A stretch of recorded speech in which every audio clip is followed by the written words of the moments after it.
मैंने अपने हस्बैंड को सरप्राइज देने के लिए दुबई जाने का फैसला किया। मैं उस एड्रेस पर पहुंची जो वो मुझे लेटर्स में लिख कर दिया करते थे। ये उनका अपना फ्लैट है। मैंने खुशी खुशी बेल बजाई तो दरवाज़ा एक अजनबी औरत ने खोला। मैंने गुस्से से पूछा कि मेरे हस्बैंड कहाँ हैं। उस औरत ने पहले मुझे देखा और कहा कि यहाँ तो पिछले 5 साल से कोई भी आदमी नहीं रहता।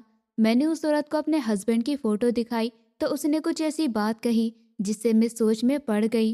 प्यार और इज्जत का रिश्ता भी कितना अजीब होता है कि इंसान सैकड़ों मिलकर भी अपने महबूब की सांसों की गर्मी महसूस कर सके। और मैं आयशा, जो अपनी जिंदगी के पिछले 5 साल सिर्फ इसी हाल में गुजार रही थी कि कब मेरे हस्बैंड दुबई से वापस आएंगे। मेरे हस्बैंड अहमद काम के सिलसिले में पिछले 5 साल से दुबई में रह रहे थे। 5 साल हो गए थे और मेरे लिए ये 5 साल सदियों से कम नहीं थे, क्योंकि इंसान का जीवन साथी उससे दूर हो तो घर की दीवारें उसे काट खाने को दौड़ती हैं और हर खुशी खुशी नहीं लगती, हर पल दुख में गुजरता है। जब तक नहीं वीडियो कॉल का ज़माना था और ना ही इंटरनेट सभी के घरों में नहीं पाया जाता था, हमारे बीच बात करने का सहारा सिर्फ एक नीले कलर के लेटर्स हुआ करते थे जो डाकिए के साथ उसी साइकिल पर जानी पहचानी घंटी के साथ आते थे। और घर के गेट पर आकर डाकिया वो लेटर्स मुझे देकर चला जाता था। वो दिन मेरी जिंदगी का सबसे अच्छा दिन हुआ करता था। जब भी मैं उस खत को पढ़कर उसे महसूस किया करती थी। आहद और मैं एक दूसरे से बहुत प्यार किया करते थे और हमारी लव मैरिज हुई थी। हमारे गांव में हमारे प्यार की मिसाल दी जाती थी। हमने एक दूसरे के साथ जीने मरने की कस्में खाई थी, लेकिन घर के बिगड़ते हालात और कर्ज में डूबे हुए आहद को बाहर जाकर काम करने पर मजबूर कर दिया। मुझे आज भी वो दिन अच्छे से याद है जब वो काम करने के लिए बाहर जा रहा था। मैं पूरी तरह तड़प रही थी और आसमान भी मानो जैसे रो रहा हो। और मैं दरवाजे की चौखट पर खड़ी थी और उसे अपने आप से दूर जाता देख मुझे ऐसा लग रहा था जैसे मेरी रूह भी उसके साथ जा रही है। लेकिन आहद ने जाते वक्त मुझसे कहा था कि आयशा, हिम्मत मत हारो। मैं तुमसे दूर सिर्फ काम करने के लिए जा रहा हूँ और तुम्हारी ज़िंदगी को बेहतर बनाने के लिए।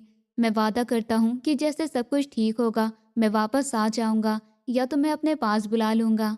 उसके वो शब्द मेरे लिए मेरी ज़िंदगी में आगे जीने का सहारा बन चुके थे। 1-2 साल तो बहुत मुश्किल से गुजरे। मेरा अकेलापन और लोगों की बातें मुझे अंदर ही अंदर खाती जा रही थी। लेकिन आहत के लिखे हुए लेटर्स मेरे लिए जीने का एक सहारा बन गए थे। वो अपने लेटर्स में मेरे लिए प्यार भरी बातें लिखा करता था और मुझे वो लेटर पढ़कर ऐसा लगता है कि जैसे आज मेरे सामने ही बैठा हो। वो लिखता था कि आयशा, आज मैंने डूबते हुए सूरज को देखा तो तुम्हारी आंखें याद आ गई। आयशा, आज मैंने शॉप पर एक बहुत ही प्यारा सा सूट देखा तो मैंने एकदम सोचा कि तुम पर कितना अच्छा लगेगा। उसके लेटर्स में वहाँ का जिक्र बहुत ज़्यादा हुआ करता था। वो बताता था कि उसने अपनी मेहनत की कमाई में दुबई में एक अच्छी जगह पर एक छोटा सा मगर बहुत खूबसूरत सा अपना फ्लैट ले लिया है जहाँ वो रहता है। वो अपने लेटर्स में उस घर के कोने का एक एक जगह के बारे में मुझे ऐसे बताता जैसे कि मानो वो मुझे वहाँ की फ़ोटो भेज रहा हो। वो बताता था कि किचन के कबर्ड्स का कलर वाइट है और उसके रूम की विंडो से शहर बहुत ही खूबसूरत लगता है और बालकनी में उसने मनी प्लांट की टहनी लगाई है। वो अक्सर कहता, आयशा, मैंने इस घर के लिए नीले कलर के पर्दे खरीदे हैं कि तुम्हें नीला कलर बहुत पसंद है। और मैंने दीवार पर लगाने के लिए कैसे पेंटिंग खरीदी है जो बिल्कुल हमारे गांव की तरह है।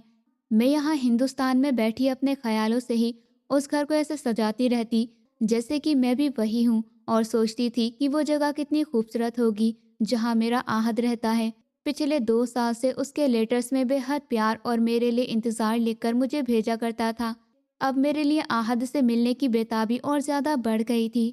वो लिखा करता था, आयशा, मैं तुम्हें बहुत याद करता हूँ कि शहर तुम्हारे बिना मुझे अजीब लगता है और इस शहर में मुझे तुम्हारे बिना बहुत अकेलापन महसूस होता है। बस थोड़ा टाइम और इंतज़ार कर लो, फिर तुम भी मेरे पास होगी। इस घर की मालकिन बनकर इस घर पर राज करोगी।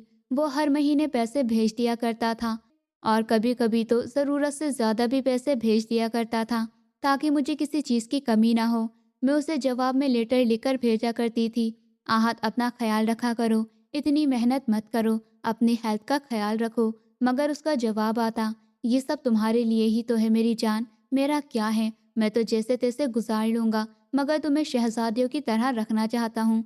इन प्यार भरे शब्दों से मेरे दिल में एक ऐसी तड़प थी जो मुझे हर गुजरते दिन के साथ मुझे आहत से मिलने के लिए कहा करती थी कि मुझे अब ये दूरी बर्दाश्त नहीं हो रही थी।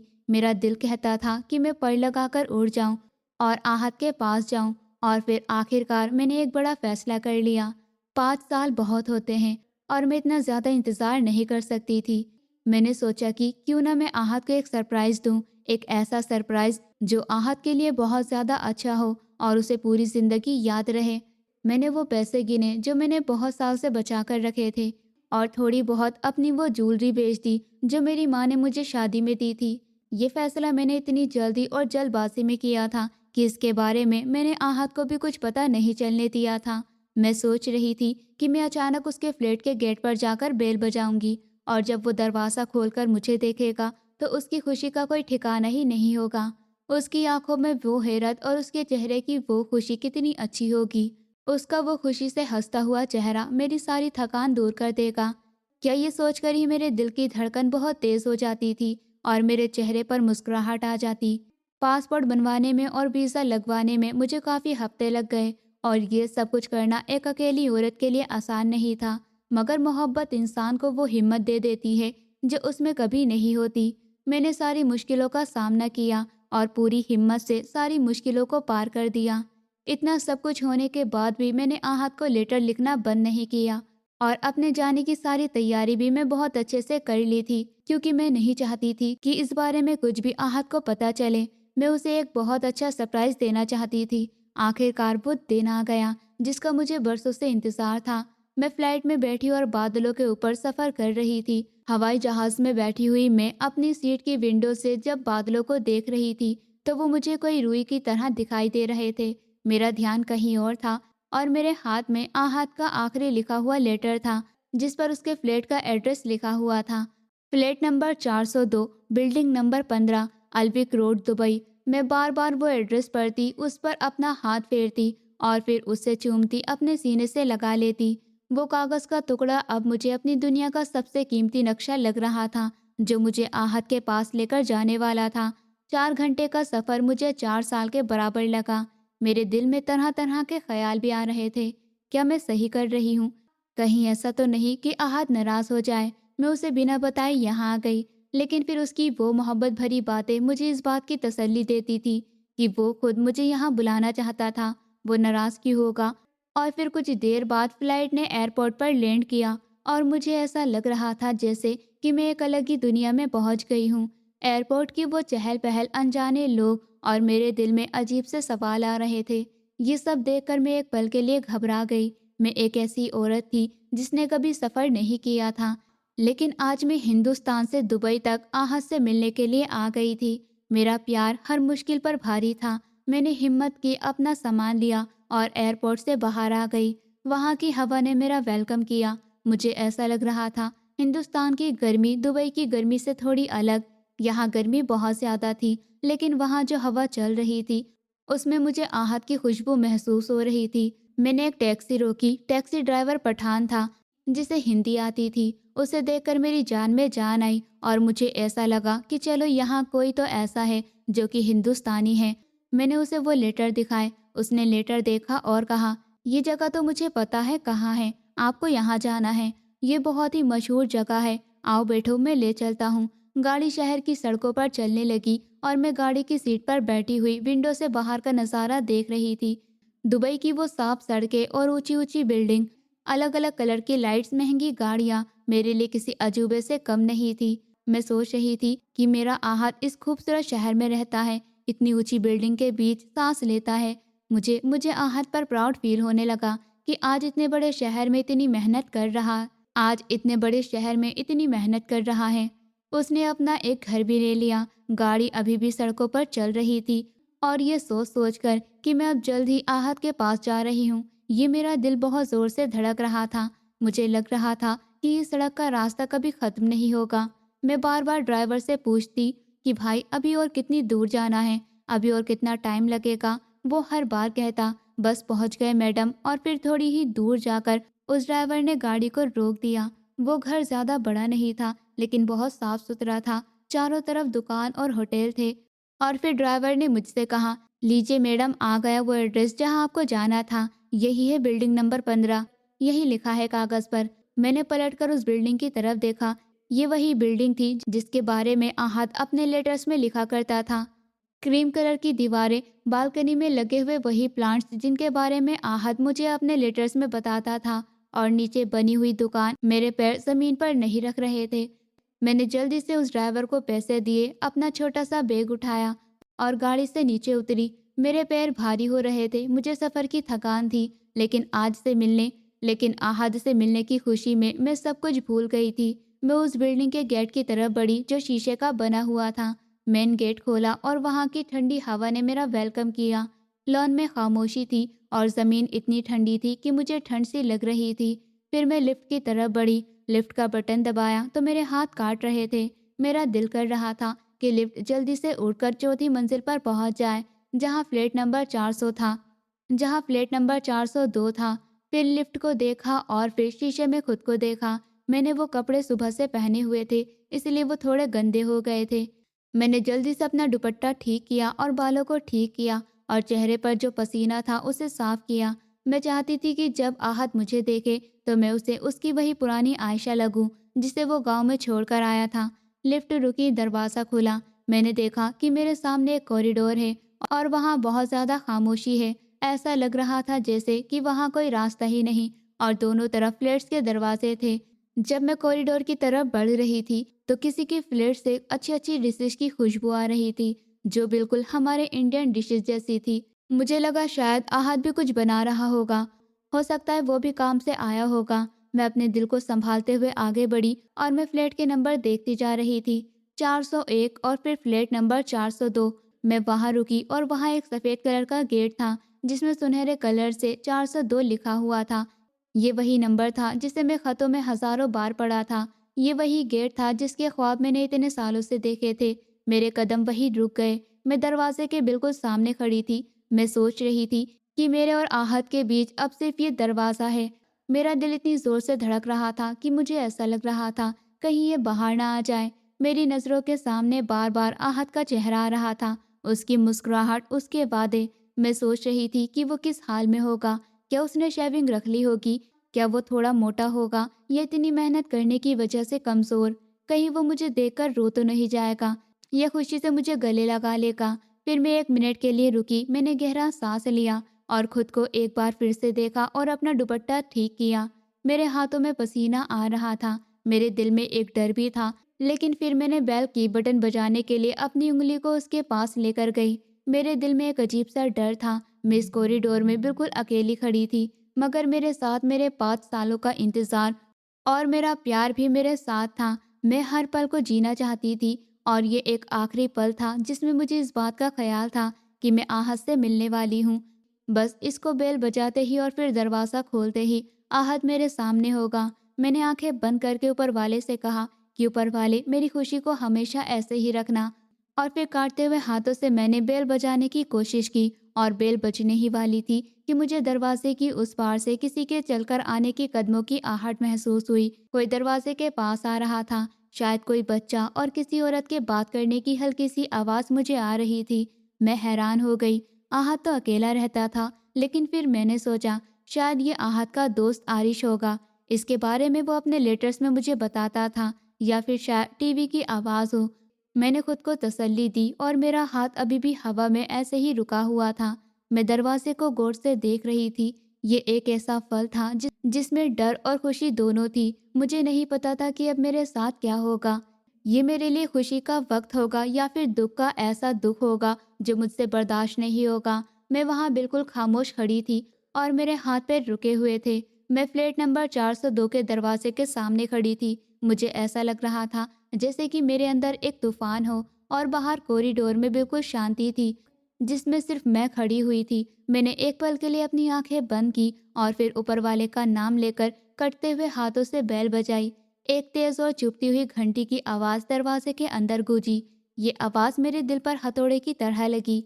अब वापस जाने का कोई रास्ता नहीं था। मैंने अपने कदम पीछे नहीं हटाए, बल्कि अपनी आंखें दरवाजे के सामने जमाए रखी।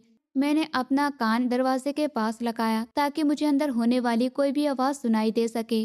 बेल बजाने के कुछ देर बाद तक खामोशी रही। फिर मुझे किसी के चलकर आने की आहट सुनाई दी। मुझे ऐसा लग रहा था जैसे कोई चलकर दरवाजे की तरफ आ रहा हो। मेरे दिल की धड़कन इतनी तेज हो गई कि मुझे लगा कि मेरा दिल निकलकर बाहर आ जाएगा।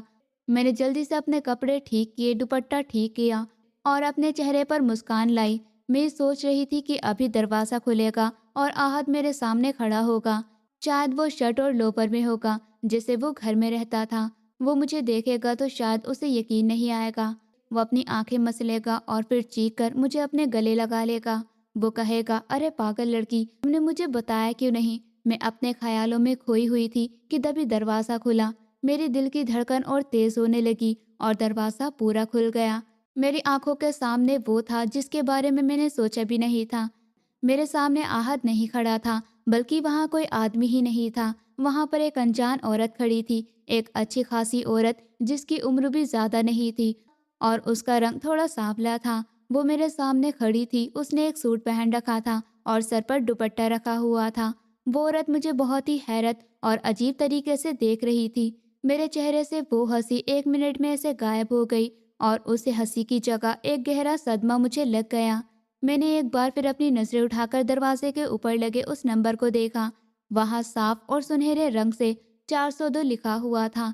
ये वही नंबर था, वही बिल्डिंग थी, वही फ्लैट था जिसके बारे में आहत अपने लेटर्स में लिखा करता था। मेरे दिल में एक सवाल था, मैं सही एड्रेस पर आई हूँ तो फिर ये औरत कौन है। कहीं ऐसा तो नहीं कि मैं गलत जगह आ गई या फिर आहत ने कोई नौकरानी रखी हुई है।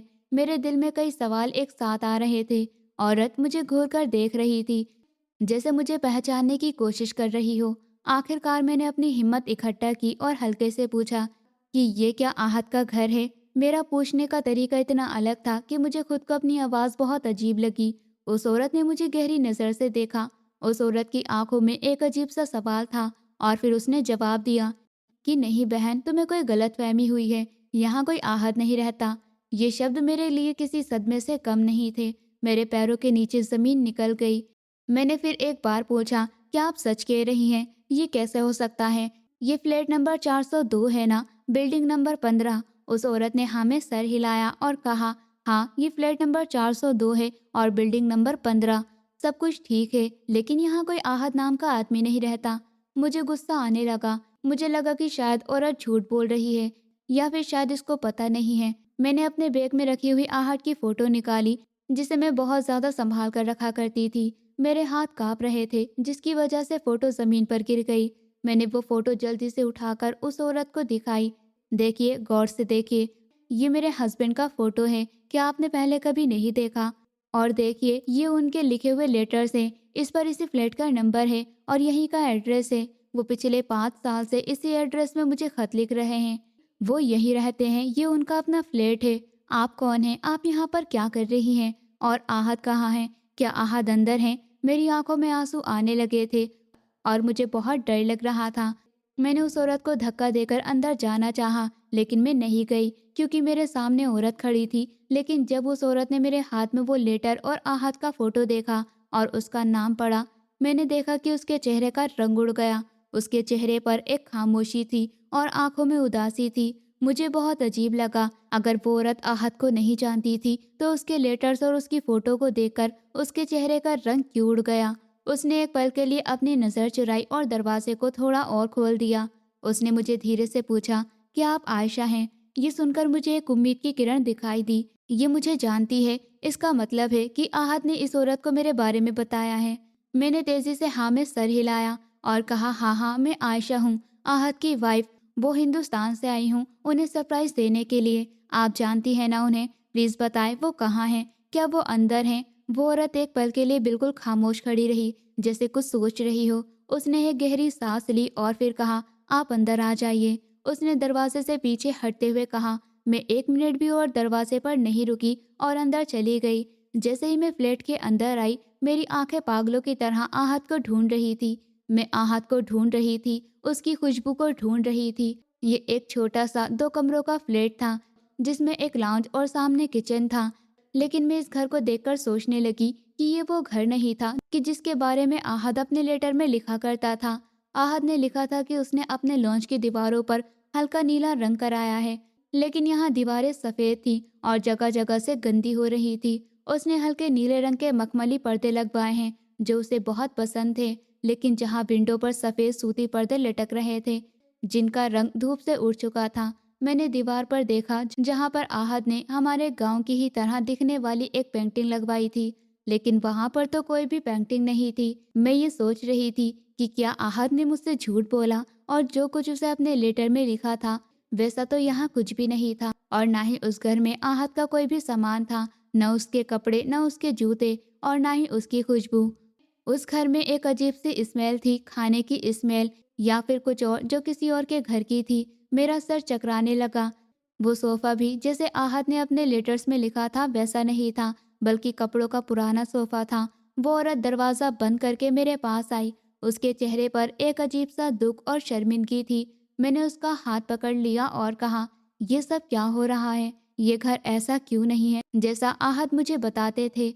और आपने क्यों कहा कि वो यहाँ नहीं रहते? क्या उन्होंने ये फ्लैट बेच दिया है? क्या वो कहीं और रहते हैं? वो औरत मेरे इतने सारे सवाल सुनकर परेशान हो गई। वो मेरे सामने रखे हुए स्टूल पर बैठ गई और अपने दुपट्टे से अपनी आंखें साफ करने लगी। ये देखकर मुझे और ज़्यादा डर लगने लगा। मैंने चीख कर कहा, मुझे सीधी तरह बताओ, आहद कहाँ है? क्या उन्होंने दूसरी शादी कर ली है? क्या आप उनकी दूसरी वाइफ हैं? ये सवाल मेरे अंदर का सबसे बड़ा डर था। वो औरत तड़प कर बोली, नहीं बहन, ऐसा कुछ नहीं है। मैं तो आरिश की वाइफ हूँ, सना आरिश। ये नाम मेरे लिए जाना पहचाना था। ये वही नाम था जो मैंने आहद के लेटर्स में बहुत बार पढ़ा था। मेरा दोस्त आरिश, मेरा भाइयों जैसा दोस्त आरिश। फिर मैंने एकदम कहा, अच्छा तो आप फिर आरिश भाई की वाइफ हैं? आहद के दोस्त की। मुझे थोड़ा सुकून मिला। फिर मैंने कहा, तो क्या आहद आरिफ भाई के साथ रहते हैं? मुझे आहद ने बताया था कि आरिफ भाई अक्सर उनके पास आते हैं। शुक्र है मैं सही जगह आई हूँ। तो वो अभी काम पर गए हैं क्या? मैंने खुद ही सवाल किया और फिर खुद ही जवाब दे दिया ताकि अपने दिल को तसल्ली दे सकूं। सना ने नजरें नीचे कर ली। वो अपने हाथ को दूसरे हाथ से पकड़ रही थी। उसने कहा, आयशा बहन, मैं आपको क्या बताऊं? मेरे हस्बैंड आरिश अभी काम पर गए हैं। वो शाम तक आ जाएंगे। मैंने एकदम पूछा, और आहद, वो कब आएंगे? मैंने बहुत बेसब्री से पूछा तो सना चुप हो गई। कमरे में एक जानलेवा खामोशी छा गई। घड़ी की टिक टिक मेरी सर में हथौड़े की तरह लग रही थी। मैंने फिर कहा, सना बताओ ना, आहद कब आएंगे? उनकी शिफ्ट कितने बजे ख़त्म होती है? उसने बहुत मुश्किल से मेरे सवाल का जवाब दिया और कहा, आयशा, ये तो अब आपको आरिश ही बताएंगे। मुझे मुझे कुछ नहीं पता। उसके बात करने का तरीका ये साफ बता रहा था कि वो झूठ बोल रही है। उसे सब कुछ पता है लेकिन वो बता नहीं रही। मुझे डर लगने लगा और मुझे लग रहा था कि शायद आहद किसी परेशानी में है। कहीं ऐसा तो नहीं कि वो कहीं जेल में हो या फिर किसी अस्पताल में? कहीं ऐसा तो नहीं कि वो किसी बड़ी मुश्किल में फंस गए हों और ये लोग उसे छुपा रहे हैं? मैंने अपने बैग की चैन खोली और उसके अंदर से वो फ़ोटो निकाली जो आहद ने मुझे 2 साल पहले भेजी थी। उस फोटो में आहद किसी पार्क में खड़ा मुस्कुरा रहा था। मैंने वो फोटो सना को दिखाई और उससे कहा कि देखिए, ये है मेरे हस्बैंड। क्या आप इन्हें पहचानती है? बताइए, पहचानती है ना? और आप? सना अपने आंसू और रोक नहीं सकी। उसने उस फोटो को पकड़ा और रोने लगी। आहद भाई, उसके इस शब्द में इतना दर्द था कि मेरा दिल बैठ गया। आप इन्हें भाई कह रही हैं और रो भी रही हैं। ज़रूर कोई ना कोई बात है। सना बहन, अगर आहद को कुछ हुआ है तो प्लीज़ मुझे बताएं। उनकी वाइफ हूँ, मुझे जानने का पूरा हक है। क्या उनका एक्सीडेंट हुआ है? कहीं ऐसा तो नहीं कि वो बीमार हैं? सना ने ना में सर हिलाया और उठ खड़ी हुई। मैं आपके लिए चाय लाती हूँ, आप थक कर आई हैं। वो मेरे सवालों से भागकर किचन में चली गई और किचन के कामों में लग गई। मैं वहीं अकेली बैठी रही। मेरे दिमाग में हजारों सवाल आ रहे थे। मैं पूरे कमरे को देखने लगी। वहाँ एक तरफ बच्चों के खिलौने पड़े थे और एक तरफ किसी आदमी के कपड़े टंग रहे थे, और मुझे पता था कि ये कपड़े आरिश भाई के हैं। उस घर में कहीं भी आहद का नामो निशान नहीं था। मुझे रोना भी आ रहा था और गुस्सा भी। आखिर आहद ने मुझसे इतना झूठ क्यों बोला? उसने मुझे इस झूठे घर के बारे में क्यों बताया? क्या वो मुझसे शर्मिंदा था कि वो घर नहीं बना सका? मगर वो झोपड़ी में रहता तो भी मैं उससे मिलने खुशी खुशी आ जाती। मुझे दीवारों से नहीं, उससे मोहब्बत है। वक्त गुजर रहा था। दोपहर ढली और शाम होने लगी। सना ने मुझे खाना दिया मगर मेरी हालत ऐसी थी, मेरे गले से निवाला नहीं उतर रहा था। मैं बस दरवाजे को देख रही थी। हर आहट पर मेरा दिल जोर से धड़कता कि शायद आहद आ गया। सना मुझसे नजरें चुरा रही थी। वो किचन में बर्तन धो रही थी या बच्चों को संभाल रही थी। वो मेरे पास नहीं बैठ रही थी, ना ही मुझसे बात कर रही थी। अगर मैं उससे कुछ पूछती तो वो बस जवाब दे देती थी। सूरज ढल गया था और अब अंधेरा हो गया। सना ने लाइट्स ऑन की और चाबी घुमाने की आवाज़ आई। मैं घबरा गई। मैं सोफे से उठ खड़ी हुई। मेरी नज़र दरवाजे पर थी। दिल की धड़कन एक बार फिर तेज हो गई और फिर दरवाज़ा खुला और एक आदमी अंदर आया। यह आदमी देखने में बहुत थका हुआ लग रहा था। इसके कपड़े गंदे हो रहे थे और इसके कंधे पर एक बैग था। उसके हाथ में एक खाली टिफिन का बॉक्स था। ये आहत नहीं था, ये आरिश था। मैंने उसके आहत की भेजी गई ग्रुप फोटो में देखा था। आरिश अंदर आया और जैसे ही उसने मुझे देखा वो वही मुझे देखकर एकदम पत्थर सा हो गया। उसके चेहरे का रंग उड़ गया था। उसकी आंखें हैरत से फैल गई थी। हाथ से टिफिन का बॉक्स नीचे गिरा और बॉक्स गिरने की जोरदार आवाज से कमरे की खामोशी टूटी। उसने अपनी वाइफ की तरफ देखा जो किचन के दरवाजे पर खड़ी थी, सर नीचे कर कर रो रही थी। आरिश ने कुछ कहा मगर आवाज नहीं आई। मैं जल्दी से आगे बढ़ी। मेरा सब्र अब टूट चुका था। मैंने चीखते हुए आरिश से कहा, आरिश भाई, मैं आयशा हूँ, आहत की वाइफ। मैं हिंदुस्तान से आई हूँ। मैं सुबह से यहाँ बैठी हूँ। आपकी वाइफ कुछ बता ही नहीं रही, बस रो रही है। आप बताइए आहत कहाँ है? आप तो उनके दोस्त हैं। आप दोनों तो साथ में काम करते हैं। वो आपके साथ क्यों नहीं आए? क्या उनकी ओवरटाइम ड्यूटी है? आरिश भाई ने मेरी आंखों में देखा। उनकी आंखों में एक ऐसा डर था जिसने मुझे बुरी तरह डरा दिया था। वो धीरे धीरे अंदर चलकर आए और सोफे पर बैठ गए, जैसे उनकी टांगों में जान नहीं हो। उन्होंने अपना सर अपने दोनों हाथों से पकड़ लिया और मैं उनके सर पर खड़ी थी। बोलिए भाई, प्लीज चुप मत रहिए, मेरा दिल फट जाएगा। मुझे बताइए आहत कहाँ है? क्या वो किसी मुसीबत में है? मैं सब कुछ सोच कर आई हूँ उनके पास। मुझे आहत के पास लेकर चलो। फिर आरिश ने गहरी सांस ली। उसने सर उठाया और कहा कि भाभी, आप यहाँ क्यों आ गई? आपने आने से पहले बताया क्यों नहीं? तो फिर मैंने बताया कि आहत को सरप्राइज देना चाहती थी, मैं उसे खुश करना चाहती थी। मैं रो पड़ी। लेकिन यहाँ तो आप लोगों ने मुझे सरप्राइज दे दिया। मेरा आहत कहाँ है? आरिश ने मेरी तरफ देखा और बहुत ही धीरे से और टूटी फूटी आवाज में कहा, भाभी, आहत को सरप्राइज देने के लिए अब बहुत देर हो चुकी है। बहुत देर? क्या मतलब? आरिश खड़ा हो गया और अपने दोनों हाथ जोड़कर बोला, मुझे माफ कर दीजिए भाभी, मुझे डर लग रहा है। हमने आपसे झूठ बोला, आपको अंधेरे में रखा। आहत अब कभी वापस नहीं आएगा। वापस नहीं आएगा? क्यों? क्या वो मुझे छोड़कर चला गया है? आरिश ने ना में सर हिलाया और वो कहा जिसे सुनकर मेरी दुनिया उजड़ गई। आरिश ने कहा, नहीं भाभी। आरिश ने कहा, नहीं भाभी, आहत आपको छोड़कर नहीं गया। वो तो आपकी याद में तड़पता रहा, लेकिन ऊपर वाले को कुछ और मंजूर था। वो अब इस दुनिया में नहीं रहा है। आज से 2 साल पहले वो इस दुनिया को छोड़कर चला गया। जैसे ही आरिश के मुंह से मैंने ये बात सुनी, मुझे लगा कि जैसे सब कुछ बर्बाद हो गया हो। मेरी आंखों के सामने अंधेरा छा गया। मुझे ऐसा लगा जैसे कि सब कुछ घूम रहा हो। मैंने सहारे के लिए दीवार को पकड़ लिया। झूठ बोल रहे हो तुम, मैं बहुत जोर से चिल्लाई। मेरा आहत जिंदा है। ये देखो, उसका लेटर 10 दिन पहले आया है। एक मुर्दा इंसान कैसे खत लिख सकता है? वो मुझे खत कैसे भेज सकता है? तुम लोग मुझसे झूठ बोल रहे हो। तुम लोग जरूर मेरे हस्बैंड को मुझसे छुपा रहे हो। शायद उससे कोई गलती हुई है और तुम उसे बचा रहे हो। लेकिन मुझे ये मत कहो कि वो अब इस दुनिया में नहीं रहा। मैंने ये कहकर आहत का लिखा हुआ लेटर आरिश के मुंह पर मार दिया। पढ़ो इसे, ये उसकी राइटिंग है। ये उसी का लिखा हुआ लेटर है। वो इसी तरह मुझसे बात करता था और ये इतने प्यार से उसी ने लिखा है। और कोई ये नहीं जानता कि वो मुझसे कैसे बात करता था। मैं पागलों की तरह कभी रो रही थी तो कभी हंस रही थी। तुम मजाक कर रहे हो ना आरिश भाई? ये जरूर आपका एक मजाक है। अभी आहत बाहर से आएगा और मुझे सरप्राइज देगा। आरिश ने मुझे कांधों से पकड़कर जोर दिया। होश में आओ भाभी, ये सच है। ये एक कड़वा सच है। वो लेटर आहत नहीं, मैं लिख रहा था। पिछले 2 साल से मैं आहत बनकर आपको खत लिखकर भेजा करता था। मैं आपको पैसे भी भेज रहा था। मैंने एकदम पूछा, तुम खत लिख रहे थे? क्यों? क्यों खेल रहे थे तुम मेरे जज्बात के साथ?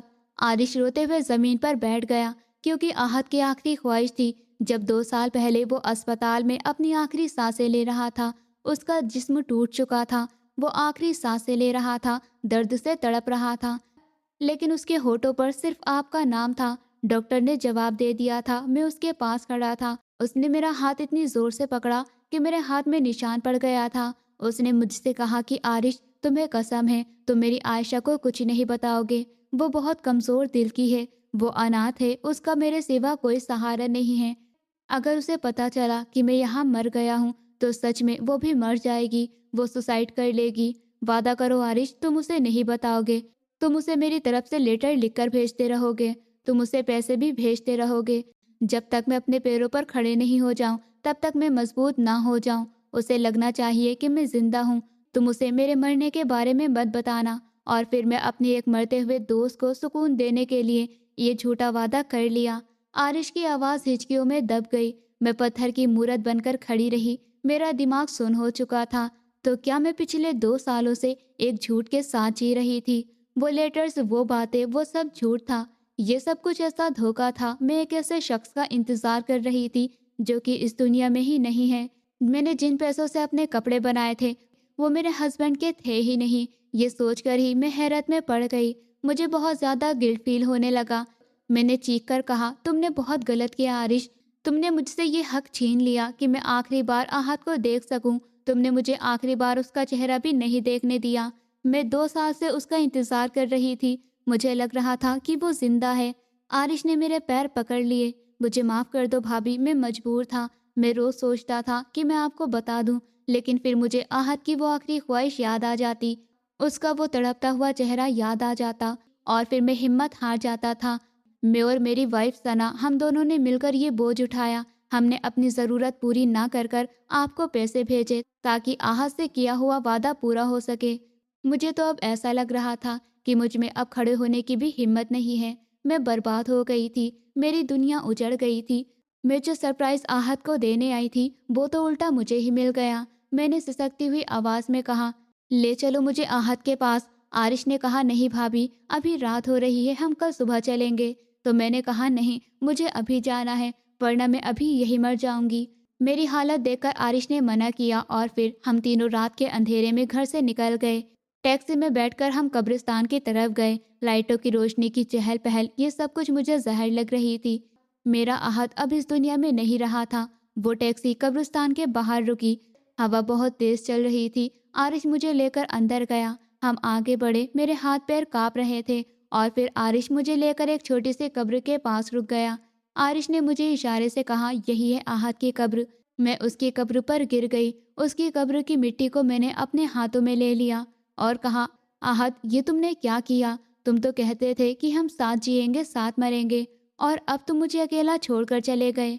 मैं कब्र से बातें कर रही थी। मैंने उसे बताया कि मैंने नीले कलर का सूट पहना हुआ है जो उसे पसंद था। मैंने उसे बताया कि मैं उसके लिए फूल लाई थी। कब्रिस्तान की उस खामोशी में मेरी आवाज़ गूंजती रही। सना और आरिश दूर खड़े रोते रहे और मुझे ये समझ आ गया था कि अब मेरा आहत कभी वापस नहीं आएगा। वो लेटर्स, वो फ्लेट की बातें, वो सब झूठ था, धोखा था, और सच्चाई ये मेरे हाथों में इस कब्र की मिट्टी थी। उस कब्रिस्तान की खामोशी में न जाने कितने घंटे मैंने आहत की कब्र के पास गुजार दिए। मुझे किसी बात का होश नहीं था। मैं बस आहत की कब्र की मिट्टी को अपने हाथों में लिए उस कब्र से लिपटकर बातें करते रही। वहाँ सिर्फ एक गहरी और जानलेवा खामोशी, जहाँ सिर्फ मेरी आवाज़ गूंज रही थी। आरिश और सना मुझे कुछ कदम की दूरी पर चुपचाप खड़े थे। उन्होंने मुझे मेरे हाल पर छोड़ दिया था ताकि मैं अपने गम का ये पल्ला बहुत कम कर सकूं। मैंने कटते हुए हाथों से कब्र पर हाथ रखे। ये वही कब्र थी जिसके अंदर मेरा आहत था। मैं रो रो कर आहत से शिकायत कर रही थी, तुमने मुझसे इतना बड़ा झूठ क्यों बुलवाया? क्या मेरी मोहब्बत इतनी कमज़ोर थी कि मैं तुम्हारी मौत की खबर सुनकर उस सदमे को बर्दाश्त नहीं कर पाती?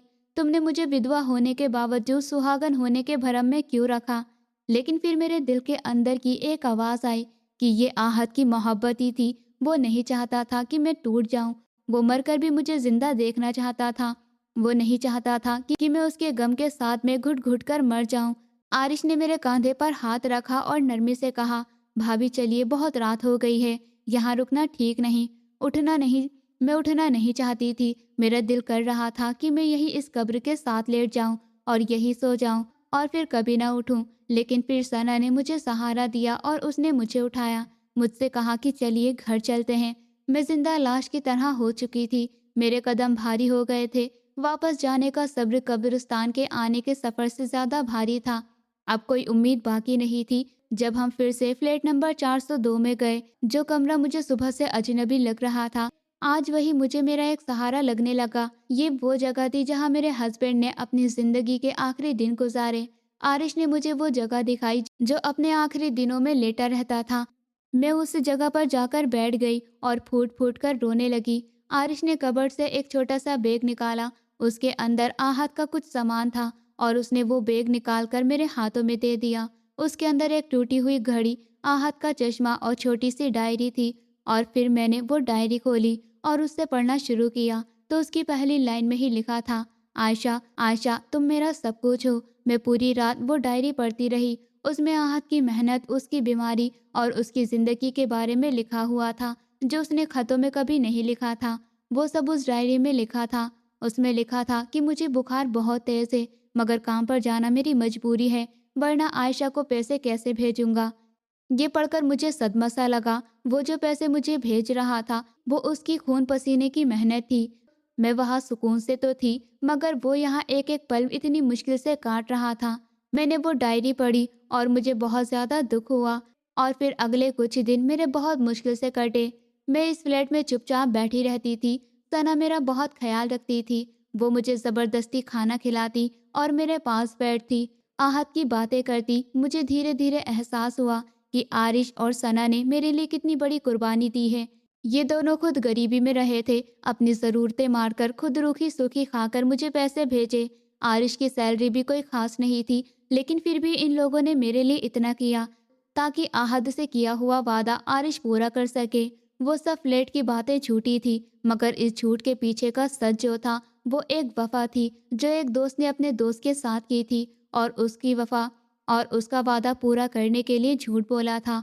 और फिर एक दिन मैंने आरिश को अपने पास बुलाया। वो मेरे सामने मुजरिमों की तरह सर झुकाकर खड़ा।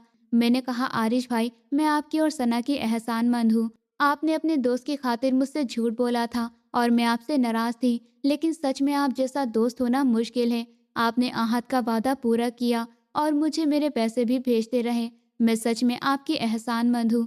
आपने मुझे टूटने से बचाया। आरिश की आंखों में आंसू आ गए। उसने कहा कि भाभी, आहत सिर्फ मेरा दोस्त नहीं, मेरा भाई था। मैं उससे किया हुआ वादा कैसे पूरा नहीं करता। बस मुझे इस बात का दुख है कि मैं आपको इस हाल में देख रहा हूँ। मैंने फैसला कर लिया था कि अब मुझे क्या करना है। दुबई के शहर में यहाँ रहना भी है। मुझे बुरा लग रहा था। यहाँ की हर एक चीज़ मुझे आहत की याद दिलाती थी और वक्त मुझे काटता था। मैं यहाँ नहीं रह सकती थी। मुझे अपने गांव, अपने घर, अपनी मिट्टी में वापस जाना था। वहाँ आहत की यादें तो थी, मगर वहाँ सुकून भी था जो मुझे यहाँ कभी नहीं मिल सकता था। मैंने आरिश से कहा कि मेरे वापस जाने की टिकट कर दो। उसने मुझे रोकने की कोशिश करी। उन्होंने कहा कि कुछ दिन और रुक जाए, आपका दिल बहल जाएगा। मगर मैं जानती थी कि मेरा दिल कभी नहीं बहलेगा। मैंने वापस जाने की तैयारी करना शुरू कर दी और जाते वक्त मैंने आहत का वो सामान भी अपने बैग में रखा। पहले मेरे लिए ये चीज़ अलग थी, लेकिन अब ये चीज़ मेरे लिए आहत की आखिरी निशानी थी। मैंने वो लेटर्स भी अपने पास रखे। हालांकि वो लेटर्स झूठ से लिखे हुए थे, मगर उसमें जो शब्द थे वो मेरे आहत के थे। अब मेरे वापस जाने का टाइम आ गया था। सना और आरिश मुझे एयरपोर्ट तक छोड़ने आए। अभी मेरी आंखें उन बिल्डिंगों और उन सड़कों को देख रही थी जिन्हें आते वक्त मैं बहुत खुशी से देख रही थी। अब मुझे इन शीशे की इमारतों के पीछे कई मजदूरों के चेहरे नजर आ रहे थे, जो अपनों की खुशियों के लिए अपनी जिंदगी को मेहनत करने में गुजार देते हैं। एयरपोर्ट के गेट पर मैंने सना को गले लगाया और हम दोनों रो पड़े। फिर मैंने आरिश के सर पर हाथ रखा। जीते रहो भाई, तुमने जो भी किया है तुम्हें उसका फल ऊपर वाला देगा।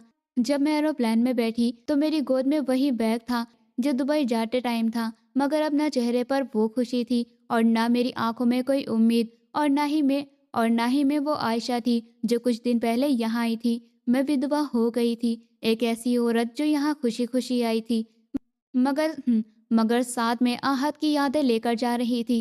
हवाई जहाज ने उड़ान भरी और दुबई का शहर पीछे छूट गया। वो शहर जिसने मुझे मेरा सब कुछ छीन लिया था। हवाई जहाज में सफ़र करते हुए अपनी सीट के पास ही विंडो से मैं बाहर बादलों को देखा और ऐसा लगा जैसे आहत का चेहरा बादलों में मुस्कुरा रहा हो। अब मुझे इंतज़ार नहीं करना होगा। अब कोई लेटर नहीं आएगा। अब कोई डाकिया मेरे घर की बेल नहीं बजाएगा। लेकिन एक अजीब बात यह थी कि मेरे दिल में सुकून था। जो पिछले 5 सालों से मैं बेचैन थी, वो बेचैनी खत्म हो गई थी। मुझे यकीन हो गया था कि आहत ने मुझे धोखा नहीं दिया, बल्कि वो तो जाते वक्त तक मुझसे इतनी मोहब्बत करता था कि मेरे बारे में ही सोच रहा था। उसने मरते दम तक मेरा ख्याल रखा, चाहे वो झूठ का सहारा लेकर ही क्यों ना हो। हिंदुस्तान पहुंचकर मैं अपने गांव गई। मैंने अपने घर को देखा और मैं खामोश थी। मैंने आहत की फोटो को दीवार पर टांग दिया और डायरी को रख दिया। गांव के लोगों ने बहुत बातें बनाई। किसी ने कहा बेवकूफ़ थी, तो किसी ने कहा बेचारी की किस्मत ही खराब थी। लेकिन मुझे लोगों की बातों से कोई फर्क नहीं पड़ता था। मैंने अपनी बाकी की पूरी जिंदगी आहत की यादों से सहारे मैंने अपनी बाकी की पूरी जिंदगी आहत की यादों के सहारे गुजारने का फैसला कर लिया। मैं ये जानती थी कि वो मेरे साथ नहीं है, मगर कहीं ना कहीं मुझे इस बात में कभी एहसास था कि वो मुझे देख रहा है और वो हमेशा यही चाहता था कि मैं हमेशा खुश रहूं, खुद अपने पैरों पर खड़ी हो जाऊं। अब रात को जब भी ठंडी हवा चलती तो मुझे ऐसा लगता कि मेरा आहत मेरे पास बैठा है और कह रहा है कि आयशा, मैं यही हूँ तुम्हारे पास, प्यार और इंतज़ार करके। सफ़र जो फ्लैट नंबर 402 वहाँ जाकर ख़त्म हो गया था, वहाँ जाकर मुझे सच का पता चल गया था और मैंने अब उस सच को अपना लिया था। हिंदुस्तान आए मुझे कई हफ्ते बीत चुके थे, लेकिन मेरे अंदर का वक्त वही दुबई के उस फ्लैट नंबर 402 में अटका हुआ था। गांव की सुबह अब भी वैसे ही थी, मुर्गों की आवाज़, दूर तक आंगन में गिरती धूप, मगर मैं उनमें शामिल नहीं थी। मैं बस मौजूद थी, जिंदा होने की औपचारिकता निभा रही थी। सुबह उठकर आहत की तस्वीर के सामने दिया जलाना अब मेरी आदत बन चुकी थी। दीपक की लो को देखती रहती कि क्या आहत भी मुझे ऐसे देख रहा होगा। कभी कभी मन करता कि उससे पूछूं, क्या तुम खुश हो आहत? लेकिन जवाब में सिर्फ खामोशी मिलती थी। मैं रोती नहीं थी। गांव वालों को लगता था कि मैं मजबूत हूँ, लेकिन सच ये था कि मेरे आंसू कहीं अंदर जम गए थे। रोने से डर लगने लगा था, क्योंकि मुझे लगता था कि अगर एक बार टूट गई तो फिर खुद को समेट नहीं पाऊंगी। रात को जब सब सो जाते तो मैं उसकी डायरी खोलती। हर पन्ना जैसे मेरी छाती पर हाथ रखकर दबा देता। कहीं उसने लिखा था कि बुखार में भी काम पर जाना पड़ा, कहीं लिखा था कि पैसे भेजते वक्त उसे सुकून मिलता था। और हर बार उसका नाम पढ़ते ही मुझे ये एहसास होता कि वो मेरे लिए कितना जीता रहा और मैं उसके बिना जीने से डर रही थी। एक रात डायरी का एक पन्ना पढ़ते पढ़ते मेरी नज़र एक लाइन पर टिक गई। अगर मैं ना रहूं आयशा, तो खुद को सजा मत देना, मेरी मोहब्बत को जिंदा रखना। मैंने डायरी बंद कर दी। पहली बार मुझे लगा कि मेरा यूं खुद को ख़त्म कर लेना, चुपचाप बुझ जाना, शायद ये आहत की मोहब्बत की हार होती। वो मुझे जिंदा देखने के लिए मर गया था और मैं उसकी याद में मरने की तैयारी कर रही थी। अगली सुबह जब सूरज निकला, मैं देर तक आंगन में खड़ी रही। हवा ने मेरे चेहरे को छुआ, जैसे किसी ने बहुत हल्के से मुझे याद दिलाया हो कि सांस लेना अभी बाकी है। उसी दिन मैंने तय किया कि मैं टूटूंगी नहीं, भले जीना मुश्किल हो, लेकिन रुकना नहीं है। मैंने अपने पुराने कागज निकाले। पढ़ाई अधूरी थी, लेकिन खत्म नहीं हुई थी। गांव में और भी औरतें थी जो मेरी तरह अकेली थी, बस फर्क इतना था कि उनके दर्द सुने नहीं जाते थे। पहली बार मुझे लगा कि शायद मेरा दर्द भी किसी के काम आ सकता है। आहा चला गया था, लेकिन उसने मुझे खाली नहीं छोड़ा था। उसने मुझे एक जिम्मेदारी देकर छोड़ा था, खुद के लिए जिंदा रहने की। जब मैंने बाहर की दुनिया की तरफ एक कदम बढ़ाया, तब मुझे समझ आया कि अकेली औरत होना कितना भारी बोझ होता है। गांव की गलियों में अब लोग मुझे मेरे नाम से नहीं, मेरे हालात से पहचानने लगे थे। कोई कहता बेचारी विधवा है, तो कोई फुसफुसाकर बोलता जवान है, संभल कर रहना चाहिए। मैं चुप रहती। जवाब देने की ताकत नहीं थी और जवाब देने की आदत भी नहीं रही थी, लेकिन हर शब्द मेरे अंदर कहीं गहरे उतर जाता था। एक दिन मोहल्ले की दो औरतें मेरे आंगन में बिना बुलाए आ गईं। उन्होंने बड़े अपनापन दिखाते हुए कहा, आयशा, अब तू अकेली है, जिंदगी लंबी है, किसी अपने का सहारा होना चाहिए। मैं समझ गई थी कि वो क्या कहना चाहती हैं। उनके शब्दों में सहारा कम और डर ज्यादा था। डर कि एक अकेली औरत अपनी मर्जी से जिंदगी कैसे जी सकती है। धीरे से कहा कि मैं भी तैयार नहीं हूँ। उन्होंने एक दूसरे की तरफ देखा, जैसे फैसला सुना दिया। तैयार व्यार कुछ नहीं होता बेटी, वक्त निकल जाता है। उनके जाने के बाद मैं देर तक खाली आंगन में खड़ी रही। मुझे लगा कि जैसे मेरे दुख से ज्यादा लोगों की मेरी आज़ादी से परेशानी थी। धीरे धीरे बातें बढ़ने लगी। कोई मेरे पहनावे पर नजर रखने लगा, तो कोई बाहर जाने के वक्त गिनने लगा। अगर मैं जरा देर से घर लौटती तो अगले दिन गांव में नई कहानी तैयार मिलती। मुझे महसूस होने लगा कि ये गांव मेरा नहीं रहा, ये सिर्फ मुझे सहने की इजाजत दे रहा था। एक शाम में घर को लौट रही थी तो किसी ने पीछे से ताना मारा, इतना सज सवर कर कहाँ चली विधवा जी। मैं वहीं रुक गई। दिल बहुत जोर से धड़क रहा था, हाथ कांप रहे थे, लेकिन पहली बार मैंने सर झुकाया नहीं। मैंने पीछे मुड़कर देखा और बहुत शांत आवाज में कहा, विधवा होना गुनाह नहीं है और जिंदा होना भी नहीं। मेरी आवाज में कोई गुस्सा नहीं था, बस थकान थी। शायद इसी वजह से सामने वाला चुप हो गया। उस रात मैं देर तक सो नहीं पाई। आहत की तस्वीर के सामने बैठकर मैंने पहली बार उससे शिकायत नहीं की, बस इतना कहा, अगर तुम मेरे साथ होते तो शायद ये सब सहना आसान होता, लेकिन तुम नहीं हो और अब मुझे खुद ही अपने लिए खड़ा होना होगा। मुझे समझ आ गया था कि ये लड़ाई सिर्फ लोगों से नहीं, ये लड़ाई उनकी सोच से थी जो औरत को उसके दुख में भी कैद रखना चाहते हैं। और अगर मुझे आगे बढ़ना है तो मुझे इन दीवारों से टकराना ही होगा। मैं डर रही थी, लेकिन अब डर के साथ जीना सीख रही थी। समाज के टकराव ने मुझे धक्का दिया था, लेकिन कहीं ना कहीं उसने मुझे ये भी सिखा दिया कि हर इंसान एक जैसा नहीं होता। उसी गांव में उन्हीं गलियों के बीच कुछ चेहरे ऐसे भी थे जो सवाल नहीं पूछते थे, बस देख लेते थे। एक दोपहर जब मैं आंगन में बैठी कपड़े सिल रही थी, तभी पड़ोस की शबनम आ गई। वो मुझसे उम्र में थोड़ी बड़ी थी, 2 बच्चों की माँ और खुद भी जिंदगी से बहुत कुछ हार चुकी थी। उसने बिना कुछ कहे मेरे पास बैठकर धागा पिरोना शुरू कर दिया। न तसल्ली दी न सलाह, बस चुपचाप साथ बैठी रही। उस दिन मुझे पहली बार एहसास हुआ कि हर सहारा शब्दों से नहीं मिलता, कुछ लोग बस मौजूद रहकर भी दर्द को हल्का कर देते हैं। धीरे धीरे शबनम रोज आने लगी, कभी अपने बच्चों के कपड़े लेकर आती, कभी किसी और के। फिर एक दिन उसने बहुत सादगी से कहा, आयशा तू अच्छा सिल लेती है, क्यों ना औरतों के कपड़े सिलना शुरू कर दे, घर में बैठे कुछ काम मिल जाएगा। उसकी बात में न दया थी न दबाव, बस एक रास्ता था। मैंने हाँ कहने से पहले आहत की तस्वीर की तरफ देखा, मन ही मन उससे पूछा, क्या ये ठीक है? लेकिन किसी जवाब की उम्मीद नहीं थी, लेकिन दिल अजीब से शांति से भर गया। शुरुआत बहुत छोटी थी, पहले एक कुर्ता फिर दूसरा। पैसे कम थे, लेकिन आत्मसम्मान बहुत था। जब पहली बार किसी औरत ने मेरे हाथ मेहनत का पैसा रखा तो मेरी उंगलियां कांप गईं। मुझे लगा जैसे मैं सिर्फ पैसे नहीं पकड़ रही, मैं अपनी खोई हुई पहचान छू रही हूँ। गांव की औरतें अब मुझे अलग नजरों से देखने लगी। कुछ अब भी ताने देती थी, लेकिन कुछ की आंखों में भरोसा था। वो मेरे पास बैठकर अपनी बातें करती, कोई अपने पति से दुखी थी, कोई गरीबी से, कोई चुपचाप, सब सह रही थी। मुझे समझ आया कि मेरा दर्द अकेला नहीं था, बस दिखता ज्यादा था। एक शाम शबनम ने कहा, तू बदल गई है आयशा, पहले की तरह हंसती नहीं, लेकिन अब टूटती भी नहीं। उसकी बात सुनकर मेरी आंखें भर आईं। शायद यही नई उम्मीद थी, न किसी नए रिश्ते का वादा, न भविष्य का सपना, बस ये भरोसा कि मैं अकेली नहीं हूँ। रात को जब मैं आहत की डायरी खोलती तो अब सिर्फ दर्द नहीं होता, उसके शब्द मुझे डराते नहीं थे, बल्कि याद दिलाते थे कि वो मुझे कमजोर छोड़कर नहीं गया था। उसने मुझे जीने की वजह देकर छोड़ा था। मैं अब भी विधवा थी, दर्द अब भी था, लेकिन मेरी जिंदगी अब सिर्फ इंतजार नहीं थी। मैं समझ गई थी कि नई शुरुआत हमेशा किसी नए इंसान से नहीं होती, कभी कभी वो खुद से दोबारा मिलने से शुरू होती है। वक्त बीतता गया, दिन महीने बने और महीने साल में बदलने लगे। दर्द गया नहीं था, बस अब वो मेरी सांसों पर हावी नहीं होता था। मैं हर सुबह आहत की तस्वीर को देखती, लेकिन अब हाथ कांपते नहीं थे। अब वो तस्वीर मेरे लिए शौक नहीं, हौसले की निशानी थी। सिलाई का काम धीरे धीरे बढ़ने लगा। गांव की औरतें अब सिर्फ कपड़े नहीं लाती थी, अपनी कहानियां भी लाती थी। कोई अपने आंसुओं को मेरे सामने रख जाती, कोई अपनी थकान। मैं उन्हें जवाब नहीं देती थी, बस सुन लेती थी। शायद यही मेरा काम बन गया था, टूटे हुए दिलों को थोड़ी सी खामोशी देना।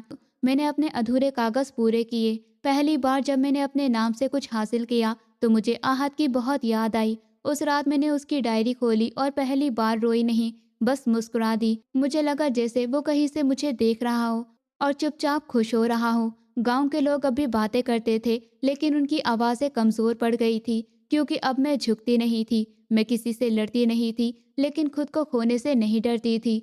एक दिन मैंने आहत की कब्र पर नहीं, उसकी तस्वीर के सामने बैठकर कहा, तुम्हारा इंतजार खत्म हुआ आहत, और मेरा भी। अब मैं जिंदा हूँ, सच में जिंदा। उस रात ठंडी हवा चली, मुझे फिर वही एहसास हुआ जैसे कोई पास बैठा हो। फर्क बस इतना था कि अब मैं डरती नहीं थी। मैं अकेली थी, लेकिन अधूरी नहीं। मेरी जिंदगी किसी नई कहानी की शुरुआत नहीं थी, ये उसी कहानी की जीत थी जिसे लोग खत्म समझ चुके थे। और शायद यही आहत की मोहब्बत की सबसे बड़ी कामयाबी थी। दोस्तों, उम्मीद करती हूँ आपको हमारी कहानी पसंद आई होगी। कहानी पसंद आई है तो वीडियो को लाइक करें, चैनल पर नए हैं तो चैनल को सब्सक्राइब करें और हाँ, नोटिफिकेशन बेल को ज़रूर दबाएं ताकि अगली अपडेट सबसे पहले आपको मिले।